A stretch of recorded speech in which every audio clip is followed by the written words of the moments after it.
আব্বা আব্বা, আমার একটা খুশি সংবাদ আছে। কি খুশি সংবাদ পুত? আমি পরীক্ষা পাস করছি। छोटा सा मेरा जहां है। আসলে পুত, তুই প্রত্যেক বছর ফেল করতি, চলে এই বছর তুই পাস করলি কেমনে? এমনি পাস করেছি। আরে পুত, তুই তো এমনি এমনি পাস করতি না, যাচ্ছে কইলা আমরা তো। আসলে আব্বা, মেসেঞ্জারে একটা মাইয়া আমারে কইছে আমি যদি পরীক্ষা পাস যাই তাহলে আমারে বিয়া করবো। আমি সারা দিন রাত পড়া তারপর পাস হইছি। মাইয়ার আইডির নাম কি? নীলা?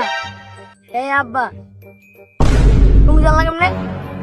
আরে পুত, আমি মেসেঞ্জার একটা বেগারি খুললা তোর মেসেজ দিছিলাম, দুজন পাস করছে এবার পরীক্ষা। তাই তুই কি তুই পাস করলি নিলে এই পরীক্ষা? আব্বা, তুমি না ভালো করতাল্লা। তাও আমি তোমার মাতি না, তুমি আমারে খাই দিও।